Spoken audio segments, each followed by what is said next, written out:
Welcome to the Joy of Cruising podcast with your host, award-winning author Paul C. Thornton, a weekly conversation with the amazing cruisers featured in the Joy of Cruising trilogy, comprised of The Joy of Cruising, Cruising Interrupted, and new release, The Joy of Cruising Again. Each book is a compilation of features about cruisers and cruise and travel personalities from around the world. It's the next best thing to cruising, hearing about cruising from the unique and diverse perspectives of Paul's amazing guests.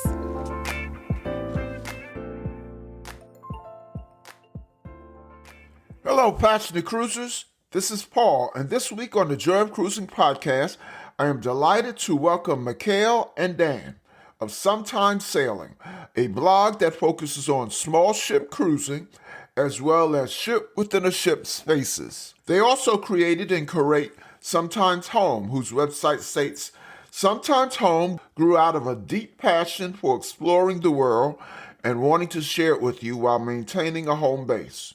We also share tips about our home because we take care of it while we travel, plants included. And when we're home, we love our cozy nest. We're often away and we're sometimes home. I featured Sometimes Sailing in my just released The Joy of Cruising Again in a section called Cruise Bloggers, Vloggers, and Content Creators. Both small ship cruising as well as ship within a ship are rapidly growing cruise trends, and I'll get Mikkel and Dan to define and contrast the concepts. One side benefit of featuring fascinating cruisers like Mikkel and Dan in the Joy of Cruising trilogy and interviewing them on the podcast is that my cruise bucket list runneth over. Directly as a result of featuring Sometimes Sailing in the Joy of Cruising Again, we added a river cruise to the bucket list and will be going in August 2024. Welcome, Mikkel and Dan, to the Joy of Cruising podcast.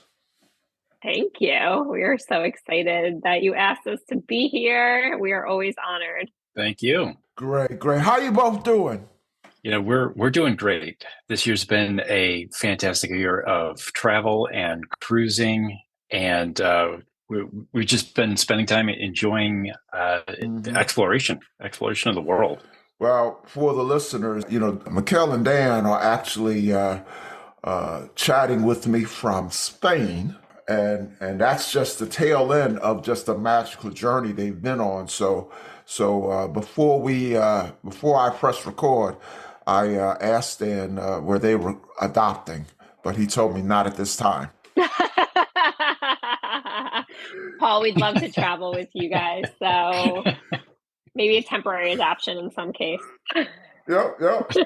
So tell our listeners about yourselves, where you're from, where you live, how do you spend your time when you're not on some amazing journey in Spain? Anything you want to share? Currently, where do we live? That's been a really hard question for us to answer this year. We are traveling the entire year. And so we put all our stuff in storage in December of last year in 2022, and we hit the road. So immediately we went to Costa Rica, and then we bounced around the States for a little bit, East and West Coast.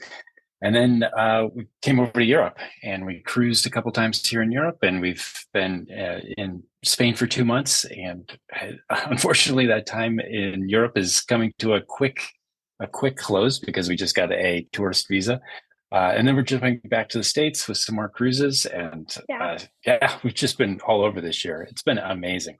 So you guys probably haven't even received the book that I mailed. That's true. We haven't, but it is the top thing on our list when we go through the mail. It is currently at my parents' house in Florida, which is where you mailed it, because I'm so excited to dive in. And Dan and I have been listening to all the podcasts, and we love discovering new cruise people and hearing friendly faces of people already know. So it's been really fun for us to be immersed in the joy of cruising, regardless of where we are. There you go.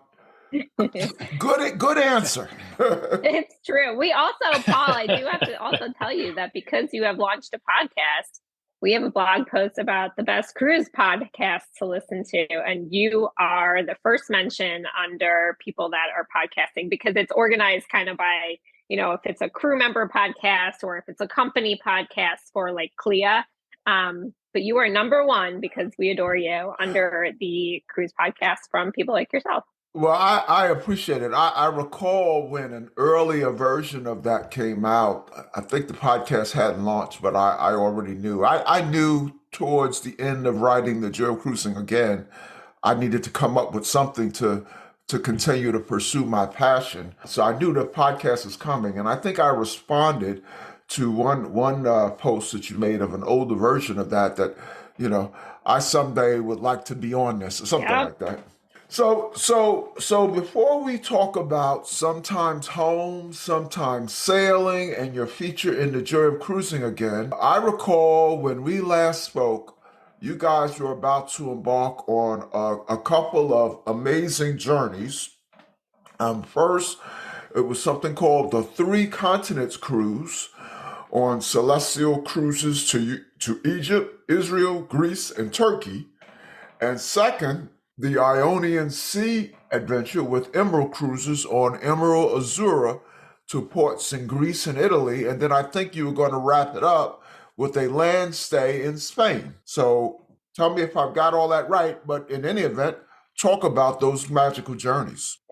Yes. So as Dan said, we decided to put all our things in storage. So we are never home this year unless you consider our parents' addresses our homes. So we're sometimes there, even though next year in 2024 we'll likely have a home again. And we are still truly sometimes sailing. So as you said, we did the Three Continents cruise with Celestial Cruises, which was awesome. Dan and I joke that like every day was another bucket list check off that we like didn't even know we wanted to do, from the pyramids at Giza to seeing the Western Wall in Jerusalem. It was truly incredible. And we were there in March. So it was before peak season. So it was really cool to be able to wear, a light, very light coat and not be overheating in the Greek sun, for example, and to not have the locations overrun with tourists. And one of the cool things about Celestial Cruises, which we knew that they were Greek owned before we sailed on them, but not many cruise lines have a cultural identity. And it was really cool to see how that manifested itself on Celestial. So whether it was the Greek band that plays when you're eating some meals, or the crew, the cruise director is Greek and she's fluent in Greek as well as 4 other languages, which was amazing, or the Greek music that's playing in the hallways. That was really cool. So that was just over a week, and we did that at the beginning of March. So what describe the vessel you were on? What was the name of it, and what was the makeup of it? Yeah, so we were on Celestial Crystal, which is actually being replaced with Celestial Journey come September. But we've talked to, Celestial extensively about it, and it's going to be, very similar in the ports they go to. It's just going to be a different vessel that they've purchased and that they are redoing right now. So it's going to be a brand new ship if you do the Three Continents cruise. And of course, I have like the memory of a goldfish and forgot the other question that you asked me, Paul. So was it a river cruise ship? Oh no, okay, right. The ship. So it's about 800 passengers. So it's kind of a medium-sized ship, which is nice. It's not too big, not too small. We joke that it's the Goldilocks kind of size, just right. So I understand. Well, from some interviews, I'm hearing that what's considered small ship cruising is generally less than 1,000. We generally, say between 1,000 and 1,500, depending on the ship and how judicious we want to be about it. But yeah, and it was on the Mediterranean, which was cool because we did kind of the Eastern Mediterranean and then followed it with a couple of days later on Emerald Azura, as you said, for an Ionian Sea adventure, which kind of sailed westward on the Mediterranean. So we covered a lot of Mediterranean sea ground in a couple weeks. So the follow up. Emerald Azura. Now that is a river cruise, right? So Emerald Cruises is known for river cruising, but they recently forayed into the yacht cruise world. And to make it even more confusing, but hopefully also educate everybody listening, Scenic Cruises owns Emerald Cruises. So Scenic's the parent company. They're based in Australia and they own Emerald Cruises. So Scenic's a little bit more of a pricier line, and they have Scenic Eclipse and Scenic Eclipse 2, which are their yacht cruise ships. And then Emerald has Emerald Azura and Emerald Sakara that are coming out. So Sakara is a sister ship to Azura. and they'll, split the itineraries and everything of where you go. So we were on Emerald Azura. Sakara is not out just yet. And it's a yacht ship with 100 passenger capacity. And it was Oh my goodness. divine. It was divine. It was great. Now, I don't know anything about yacht ships, but just the name sounds, very upscale. Talk about it. Yeah. So the interesting thing about yacht cruises is that they're kind of democratizing the yacht culture for the masses, which is amazing. So maybe you can't charter a yacht yourself, but you can afford to take you and your partner or yourself maybe, or, even your family on a yacht cruise. It is 18 and older, much like river cruise ships. Most river cruise ships are like that, I should say, not all. And they price it's a little pricier than a river cruise. So maybe it starts at $5,000 per person as opposed to $3,500 per person. But, also keep in mind, you're paying for an incredible guest to crew ratio. Maybe it's 1-to-1 and 1-to-2 category. And you're paying for, the ultra luxurious vacation, even though, like I said, it's less money than it would cost, far less money than it would cost to charter your own yacht. Like, for instance, if you're chartering your own yacht, you have to pay out everybody in gratuities. Well, that's already included with the Emerald Cruises cruise fare, including from their yachts to river ships. That does not differentiate. So all the port fees, gratuities, the meals, wine and beer with lunch and dinner are included. You get a lot of bang for your buck with Emerald Cruises, and including on their yacht ships. That sounds like a book chapter or a blog post. Democratization of the yacht class for the masses. Yes, well, we have one that's similar. It just has a different title. And I like that trend because, growing up, you hear of yachts, and that's something that is totally unreachable, inaccessible. But now, there's some hope for, I took a cruise on a yacht. Yeah, 100%. And a lot of cruise lines are crossing over into this market. MSC has Explorer, and the Ritz-Carlton is, finishing up their yacht ship. So there's definitely a trend in the cruise industry towards yachts. Now, here's a dumb question. So I know river cruises hold, a little over 100, and then the yacht cruise you just went on, you said it held 100. So what's the difference between a yacht and a river cruise vessel? That's a fair question, because I asked, the same thing of what might be looked at as apples to apples between Scenic Eclipse and the Emerald Azura, because, same parent company, both yachts, both similar sizes. But, it could be the amount of restaurants, or it could be the amount of space. So the staterooms are a little bigger, kind of more luxury in the space available. The seating setup, the hot tub, the spa, the fitness room is bigger. So things like that. So I know it is. I agree with you. You hear the number and you think, oh, that's a similar size. But it depends on the cruise line, because Emerald Cruises, river cruises, hold more than 100 people. I think it's around 150 without looking at fact sheets right now. But so it's a little more, but yeah, like when I thought of the same thing with Scenic Eclipse, I was like, but wait a minute, it's the same amount of people, the ship.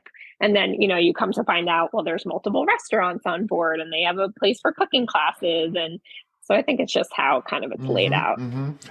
Now these trips were in March and April, and now here it is end of May, and I'm talking to you from Spain.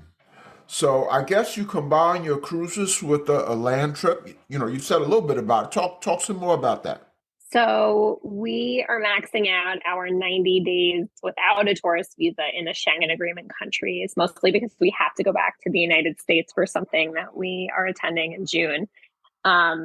But you can be, as an American, you can be in the Schengen agreement countries, which are a lot of the popular countries people want to be in Europe, including Italy, Norway, Denmark, where we are, Portugal. So we decided to do as we usually do and extend the cruise portion of our trip and stay on land. And because we both love Spain, we decided that Dan would pick one city and I would pick the other city, and we would do an Airbnb and stay for 4 weeks and work remotely. It's been great. And I mean, we can kind of do work during the day on the internet in the apartment, and then, go out for tapas and wine at 9:30 at night. That's when people eat dinner here. Mhm.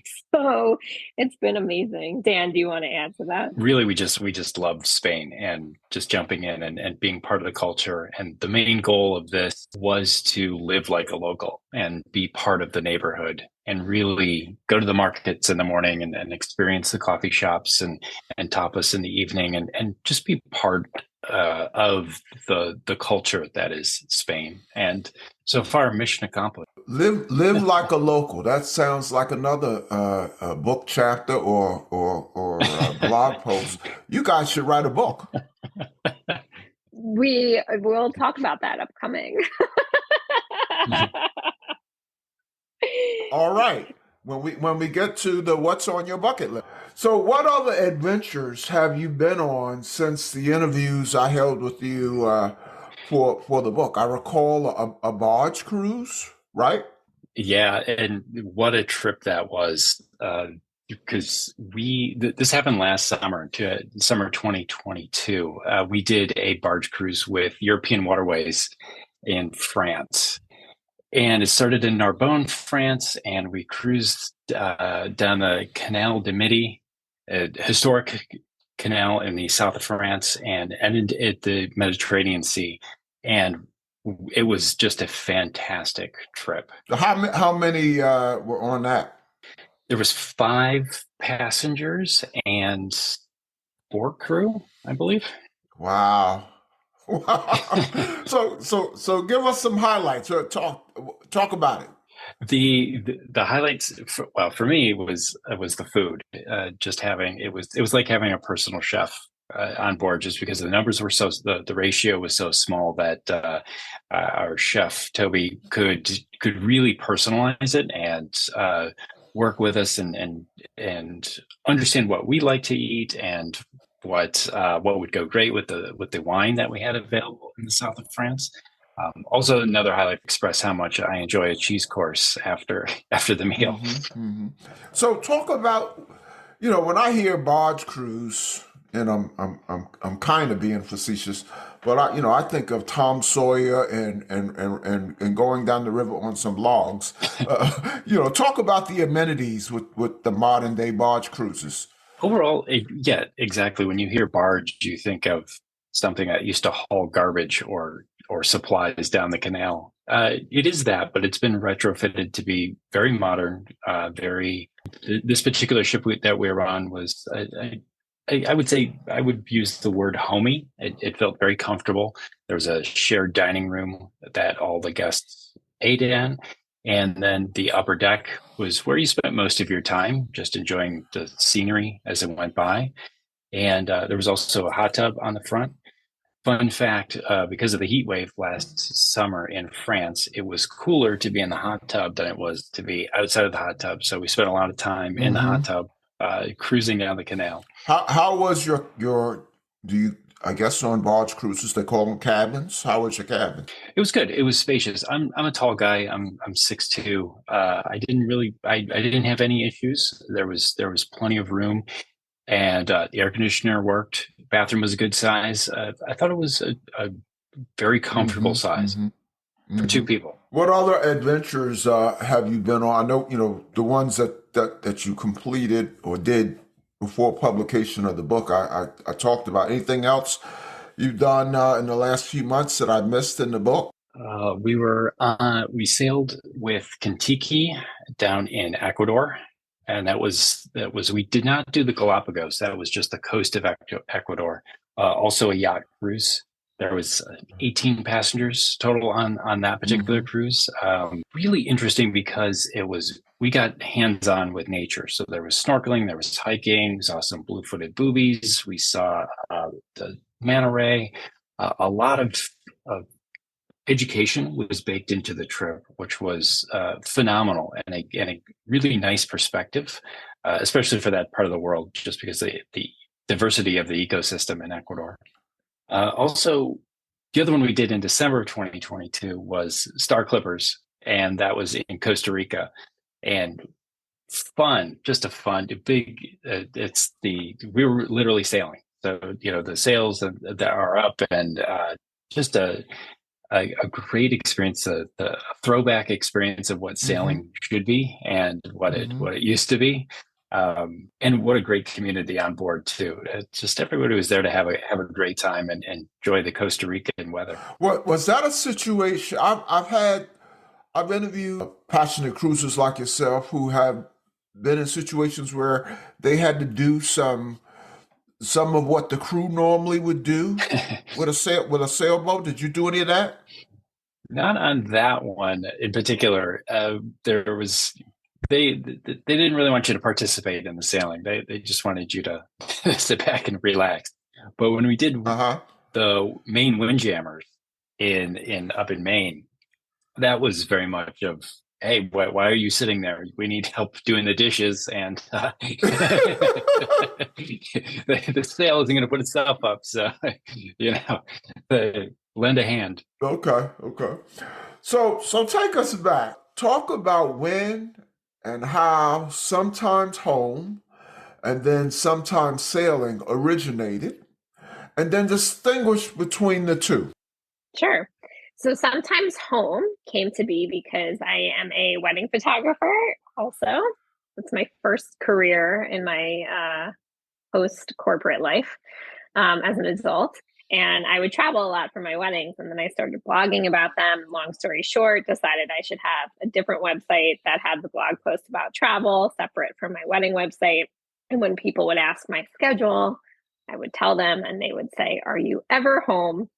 And I would say, "I'm sometimes home."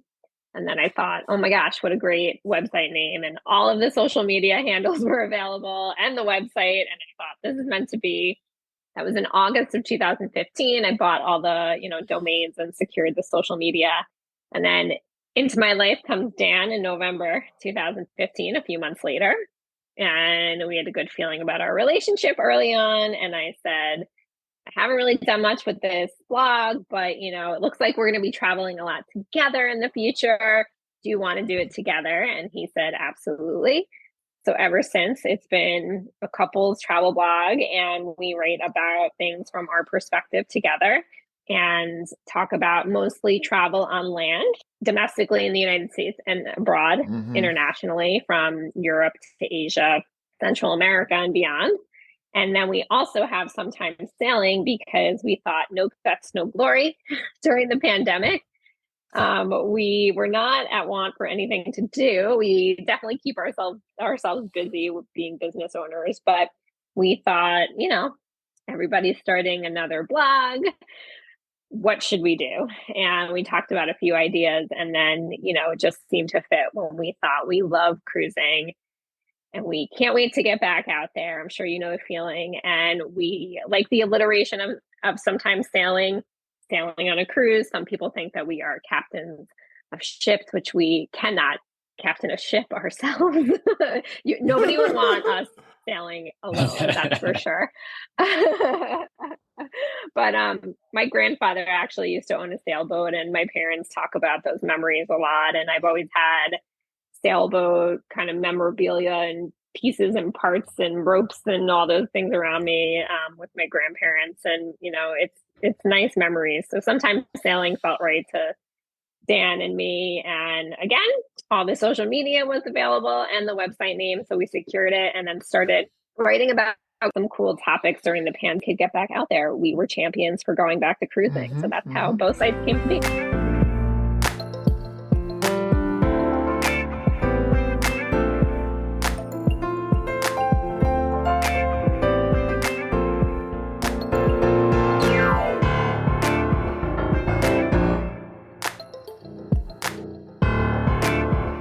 Now, in your feature in the Joy of Cruising Again, we discussed your preference for ship within a ship concepts when you do traditional big ship cruises.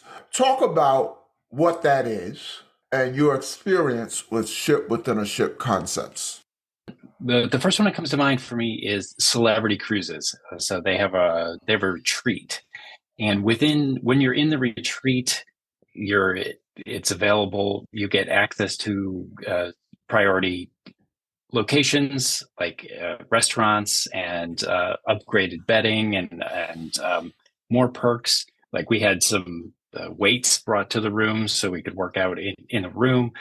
There was a lot of perks, and it really felt like it was contained into its own kind of little ecosystem that was slightly insulated from the rest of the ship. And then you went on, you had some other experiences in ship within a ship. I think we said the Haven, right? Didn't you go there? We've never been in the Haven, but we have a post that might be what you're thinking of that highlights ship within a ship experiences. So like Dan said, the retreat is one of them. The Haven on Norwegian Cruise Line is another one. Some people would consider concierge level on Disney Cruise Line to be another one.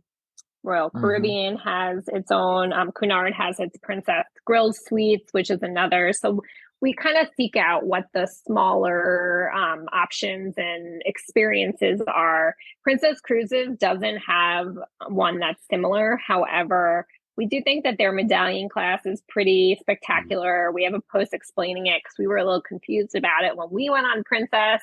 So we explain it in detail because we are our audience. So we figure if we were wondering about it, everybody else is probably wondering what the heck it is. So we explain that in detail. And then also on top of ship within a ship, Princess, for example, that doesn't sit on board that can make you feel like it's, extra unique. So an example is the chef's table dinner that's only, about 12 people, or they have a wine dinner that's really special. They have the enclave in their spa on board. So that's cool. So we're constantly looking for what the small ship experience is on a big ship, if it's not a big ship itself, if that makes sense. Well, that's definitely a trend in the cruise industry. I'm getting ready to go on for the first time MSC, and MSC, has kind of gotten a reputation of a low-cost operator, but they have something called the Yacht Club, and I've read a lot of reviews of people who stayed in the Yacht Club on MSC, and there's a huge difference in terms of the tenor of reviews for the Yacht Club and then for the rest of the ship.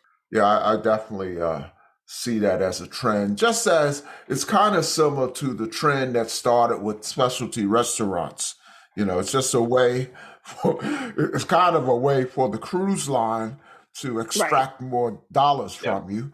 But, from what I hear, I haven't stayed in one of the high-end enclaves, but what I hear from people like yourself, you get value. So I can't blame the crew. It's a win-win. They get more money and the customers get value, because I get the sense in talking to you over the years that if they didn't have these ship within a ship concepts on big ships, you would do nothing but small ship cruising. Exactly. Yeah. We look for those experiences. So I think they're just looking to diversify their offerings to attract a broader, or more people within their loyalty and clientele and such. Now, the majority of your feature in the Joy of Cruising, again, dealt with small ship cruising and specifically river cruising. So you've done some of this already, but talk about small ship cruising in general, and then, take us through your introduction to river cruising. So our introduction as a couple to river cruising was in April 2019 when we went on Emerald Sky, which is a ship with Emerald Cruises, to the Netherlands. And it was a closed loop cruise, which means it starts and ends in the same place, from Amsterdam. And it was during tulip season. So that was really exciting for us. And we explored some cities in the Netherlands, like I said, and then on to Belgium. And then it ended back in Amsterdam. So that was our foray into river cruising as a couple. And, we've loved it ever since. We've been on a few, and it's fun to see some different cruise lines and what they offer, similarities and differences, which is great because people have options, whether their budget is a little more or a little less, or they're looking to be more active, or it's not as important to them. or, food is a focus for them, or the ports, what have you. So it's been great. I mean, we are so passionate about river cruising. So we are truly honored to be in your book talking about it, and hope that we can, continue to educate people on why it's great and why there's a cruise for everyone. Yeah, you clearly are passionate about river cruising. During our interviews, I remember you referred me to a great blog post that you have called 26 Helpful Things to Know Your First Time on a River Cruise. Is that your most popular blog post? I would say it's one of the most commented on blog posts. It is definitely one of our most trafficked ones in general. And we love hearing people's comments and questions, because it means that our readers are curious and they're interested in river cruising. And we try to write very extensive posts on things. So we find that the posts that perform best are answering their questions. So whether it's what to know your first time on a river cruise, or something like an extensive post with screenshots of the application for Disney Cruise Line of what to know when you're checking in for your Disney cruise. And another popular one is Celebrity Cruises Back to the Retreat, explaining what's the difference between Aqua Class, the Retreat, and Concierge, because that gets really confusing. Another popular one is Viking Cruises versus Emerald Cruises. So yes, that was a long answer to your question. If 26 helpful things to know your first time on a river cruise is one of our most popular, and it is. Well, I'll tell you, when you were kind of going over that in the interview for the book, what sold me on a river cruise was when you told this Brooklyn raised non-swimmer that if I fell off the river cruise, in all likelihood, I could stand up in the water. Yes, that's true. So give our listeners who are contemplating a river cruise a few highlights from your 26 helpful things. One of to play off your swimming comment, Paul, one of the things I love is there isn't that much motion sickness. Like I don't get sick. Like you don't really feel it on a river cruise.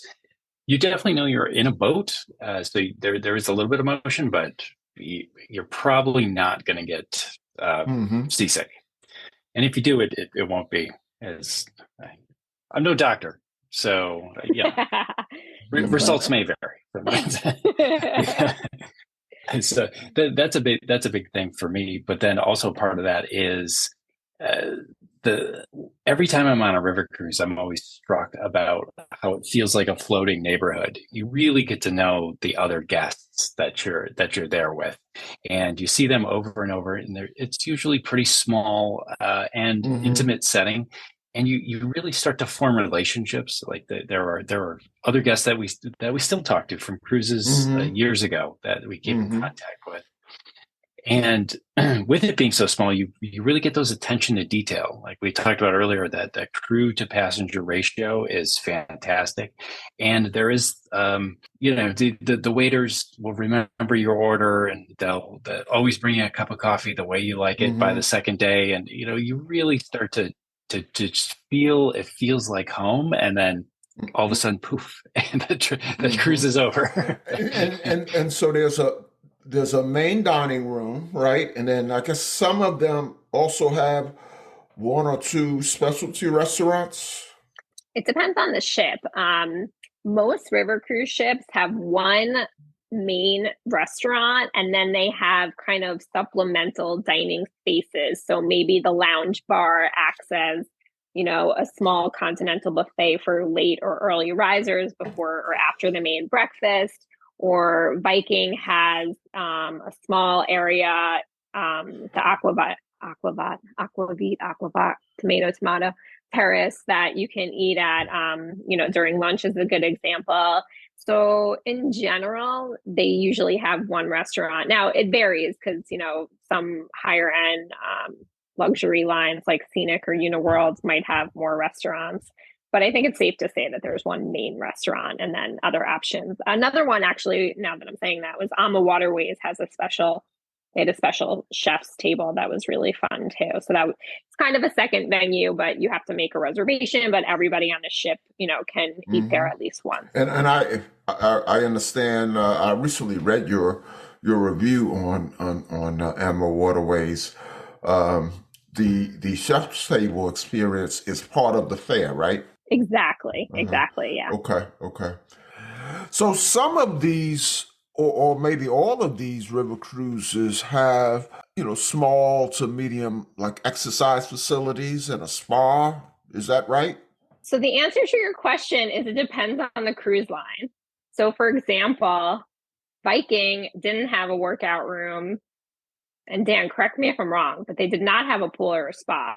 Whereas Waterways had a gorgeous pool on the top deck. Whereas Emerald Cruises has a pool on one of the middle decks, probably deck 2.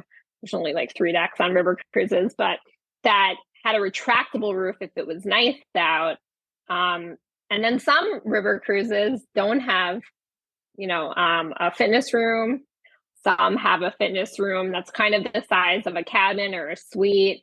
Some don't have a fitness room, but they might have some yoga in the morning. So it really depends on the line, which is why we very much advise that people work with a travel advisor who specializes in river cruises or luxury cruises, or has knowledge of it at the very least, or that they just simply do their research.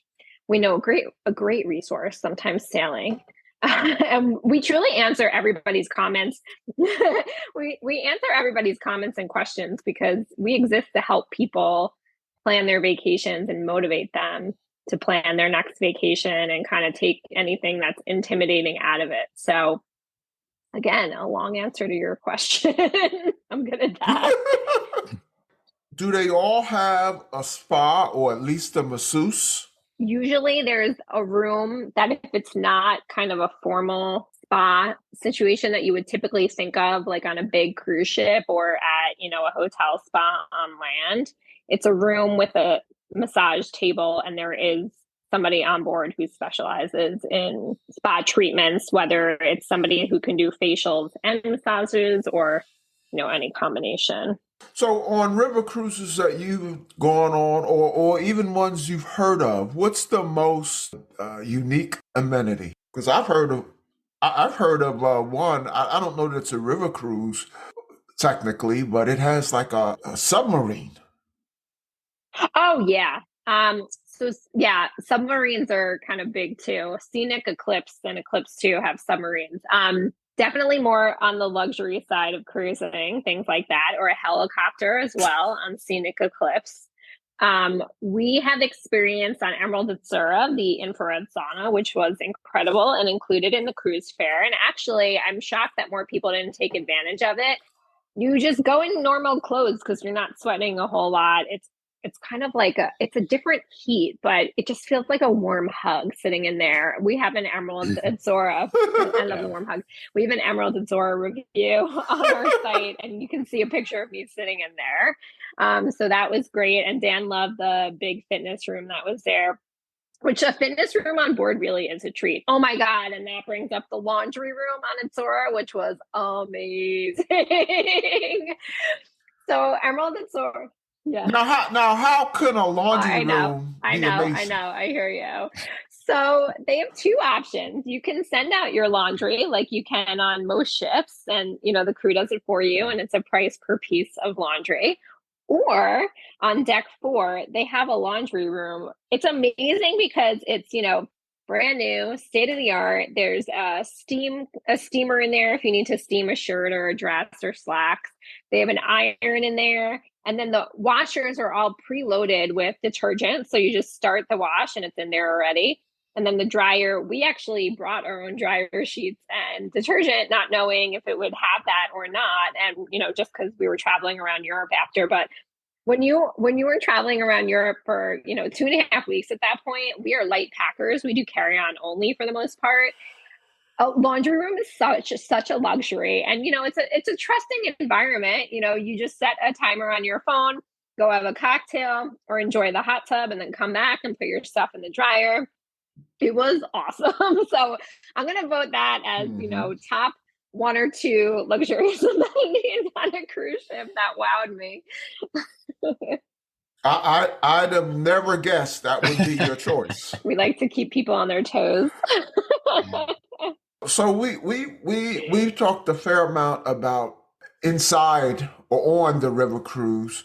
Talk about the stops and the routine of travel up and down the river each day. I mean, is it one of the appeals that it takes you right up to a city or a town, and you can get out, you can go to restaurants, you can go ride bikes, you can go on hikes.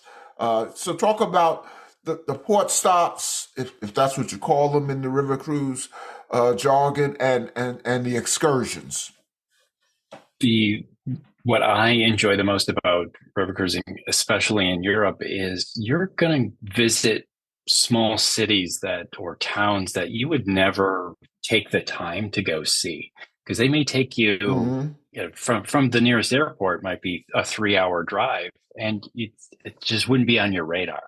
So all of a sudden you're dropped into this town that's maybe 1,500 years old, and not much has changed in that 1,500 years, and you're part of their daily life, and you're experiencing it. And the accessibility to the ports is really something different. So if you're thinking of like Disney or celebrity or something, and you're standing in queue with 10,000 of your closest friends to get on and off the port, it's not like that at all. You can just simply step off the boat and then maybe grab a bike, or if they have bikes available, some of the cruise lines have bikes available on board, and check it out and go for a bike ride or a stroll through the town. And you just have instant accessibility right there.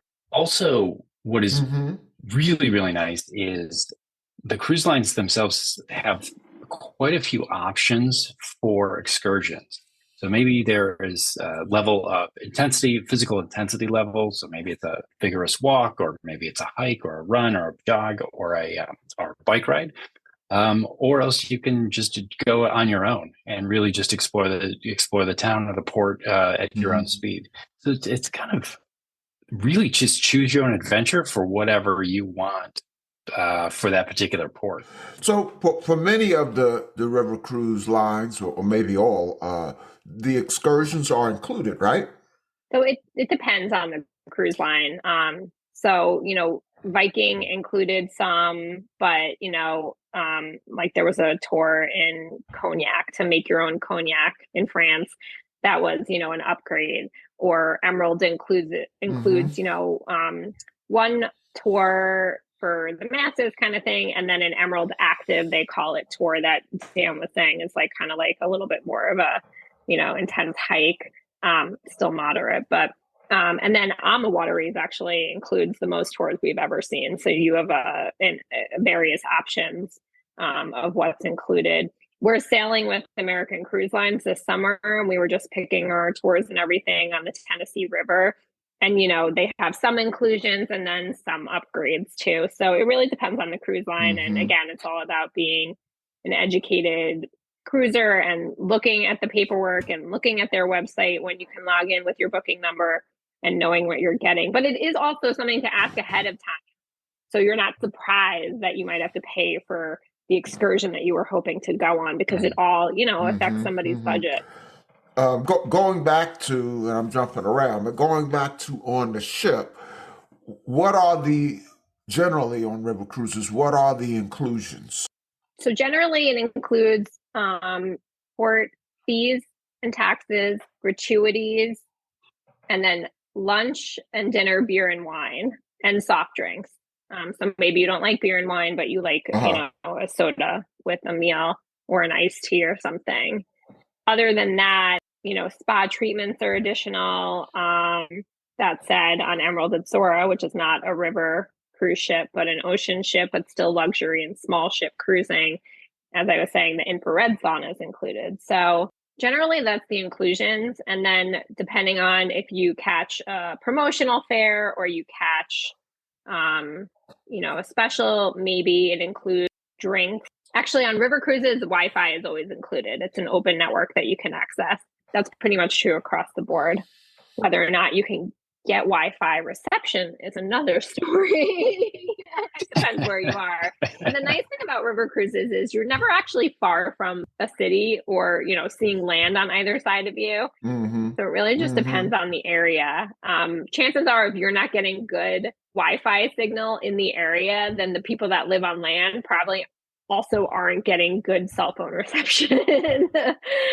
So yeah, I mean, it varies what's included and what's extra, but just be conscientious of those things. Check out, blog posts and ask your travel advisor about that. Now, I would think that, well, with the exception of Ama Waterways and their chef's table, I would think that specialty restaurants that are in addition to the main dining room, I would think there's a fee for those.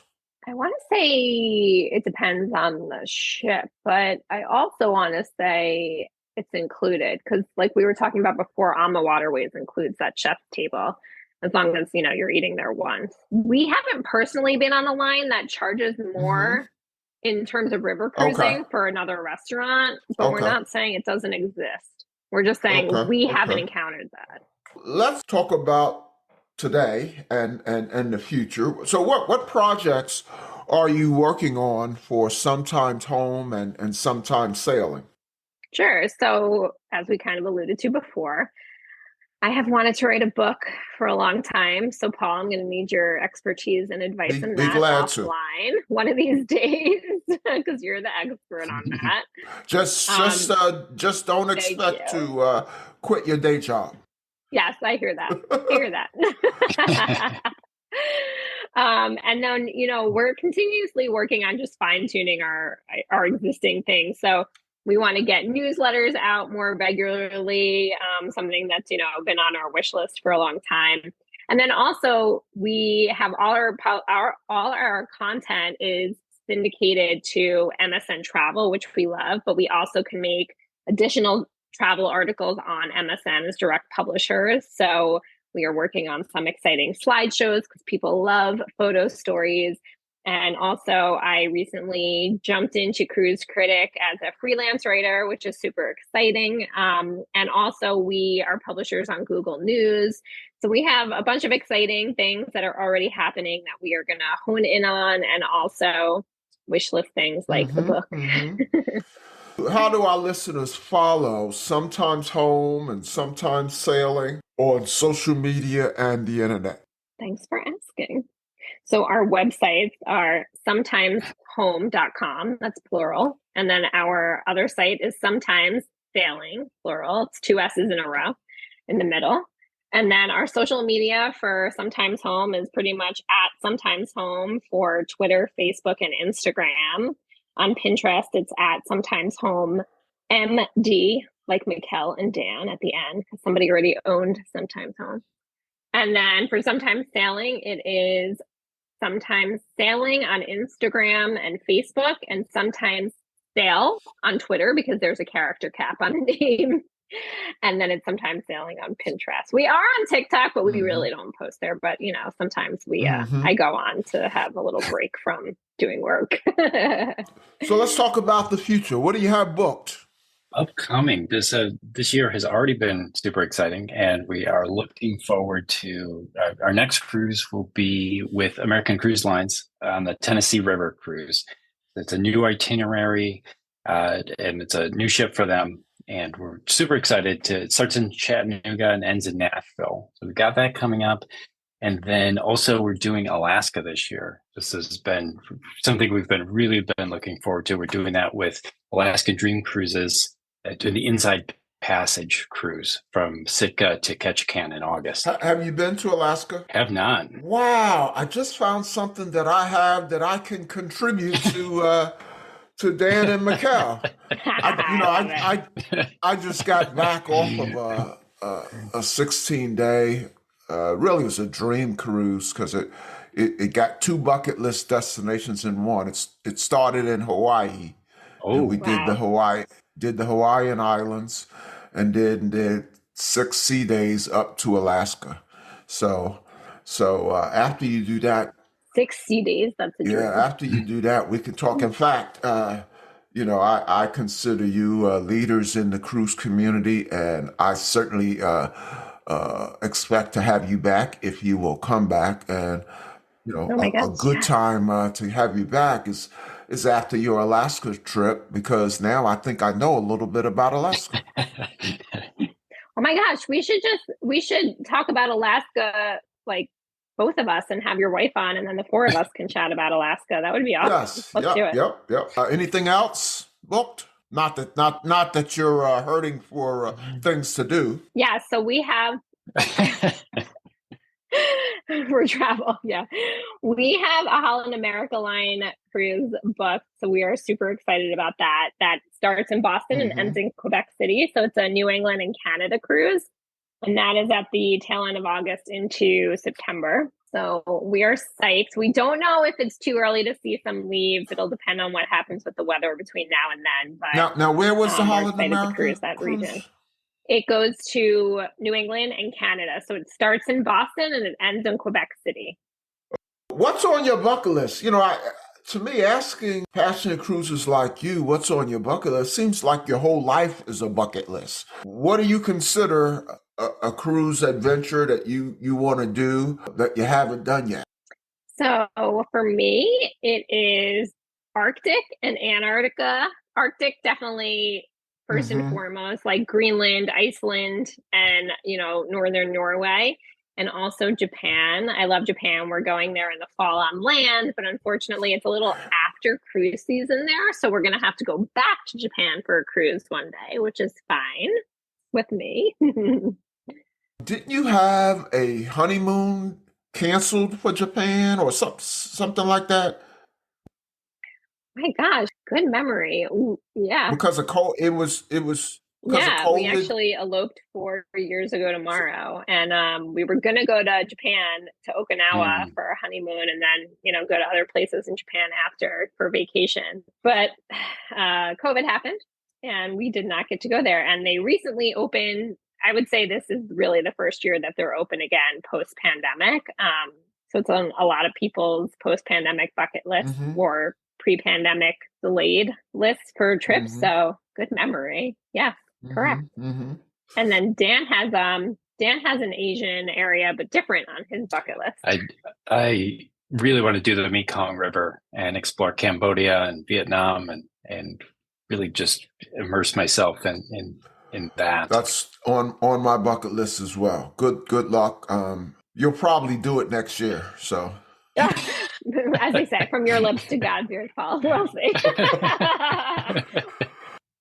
before we let you go, we're going to shift gears. A couple of light or fun cruise questions. So the first question is really for me to. I use this question to get ideas. So I just told you I just got off a 16-day cruise, and not once did I order the same drink twice in a row. What's your favorite cruise drink and cruise food? We're on a river cruise. I love the coffee machines because there's just coffee available at all times of the day. So you can usually find me at the coffee machine eating cookies while I'm waiting for it to brew. And then for food, if they're doing anything kind of local, so if the chef is getting off and shopping in the Hmm. markets or anything like that, I Yeah. just love that local tie-in for the cuisine. That was really apparent on the barge cruise because he really did go into the local markets and, coordinate the van pickup. That was also transporting us to our excursion. So that was really cool. So you had no idea on the barge cruise what was going to be on the menu ahead of time.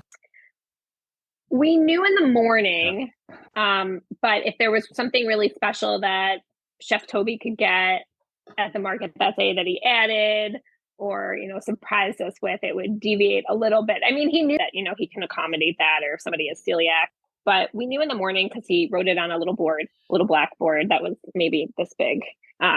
For people that are listening and can't see me on video, it's, about 5 by 7 inches, a little board. So we knew in general, but it was nice that he could go to the market and then do a little surprise and delight. And for me, I love, kind of what Dan was saying when Hmm. they bring local cuisine in other ways. So not everybody can go on a barge cruise. That's 8 to 12 passengers max. And their kitchen, the chef and restaurant hotel manager can't go into the markets because that's not how the company is run, but they can incorporate those things on their menus. So, an example is if you're in Austria and then you have like Viennese sausages or pretzels or schnitzel on the menu for that day, or when we were on Emerald, shockingly, but we were so glad, the most incredible pasta dishes every dinner. It was served family style. So you could order your starter or your soup, your salad, your appetizer. And then there was always a pasta course. So we would order it kind of family style with whoever we were sitting with and just say, and 2 plates of pasta for the whole table. And then they would just serve a little bit to each of us. So that was amazing to have local cuisine like that. So we got to try some really amazing pastas, like cacio e pepe was our favorite, which is a Roman dish. And then also for drinks, for me, I'm like you, Paul. I want to try drinks that I don't normally try on land. So I like savory, not as much. I don't like sweet as much. So I'm not going to, order something like a rum runner, but I'll try, a Manhattan that I wouldn't normally get because I'm like a dirty martini kind of girl. But I do like switching it up. I like the coffee bar, but not as much as Dan because we have pretty stellar coffee on land too. So the second sort of fun cruise question or light cruise question, what's your most memorable or funny or embarrassing cruise or port experience? And Dan will explain because he was the victim. I accidentally drugged him. I gave him the incorrect dosage of whatever the generic form of drowsy Dramamine is on Disney Cruise Line's Disney Dream, which was not on purpose. It was a little bit after, but we discovered that he does get seasick on large cruise ships. So ever since we travel with our own anti-nausea solutions and remedies that we buy from Amazon, and of course we have a blog post about it. And we also have Blisslets that are really cool, fashionable anti-nausea wristbands that we can't recommend enough. Also in that blog post, but I'll let Dan explain kind of what happened. I discovered I get seasick on large format cruises, and like Mikkel said, we were on the Disney Dream, and two of the 3-day cruise was spent in bed sleeping because of the wrong dosage of anti-nausea medication. So that was funny, embarrassing, and memorable all at the same time. Yes, I thought that when they sorry, go ahead, Paul. No, I was just going to say, Dan said funny, embarrassing, and memorable, but the cruise wasn't so memorable because you only experienced a third of it. Right. Yeah. Yeah. He saw, before we left Port Canaveral, he saw a little bit of Nassau, and then we were back at Port Canaveral to disembark. So what happened was they gave me 2 pills, and through miscommunication, I thought that the woman at the guest services told me to give him both of the pills because of his height. He's 6'2". But that was not the case. He probably should have actually had half of one, not 2. So a quarter of the dosage I gave him, but he lived, and it's over-the-counter medication. So all's well that ends well. Now we have fodder for podcasts, not on purpose. So he lived, but now the whole world knows about it. Yeah, so I won't be on Dateline after all. Thank goodness. Well, Mikkel and Dan, it is so good to chat with you again. Thank you for coming on the Joy of Cruising podcast. And I urge any listeners who are considering a river cruise to read Dan and Mikkel's feature in the Joy of Cruising again. Be forewarned, though, because after writing that feature, I did book a river cruise. So all the best to Sometimes Home and Sometimes Sailing. And as they say, I'll see you on the ocean. We will see you there. All righty. Take care now. Good talking to you. You're the best. Thanks, Paul. The Joy of Cruising and Cruising Interrupted, each $16.99 plus shipping, and new release, The Joy of Cruising Again for $18.99 can be ordered at the link on thejoyofcruisingpodcast.com. For each of the 3 books, use the discount code Joy of Cruising Podcast and get $4 off. The Joy of Cruising books are also available at Amazon. Order the ebook at Amazon or your favorite online retailer. Stay in touch by joining the Joy of Cruising Podcast Facebook group or following the Joy of Cruising Podcast on Instagram. We're constantly adding new shows. Please leave a review and tell a friend about us. We hope you enjoyed this brief escape to the ocean. See you next week.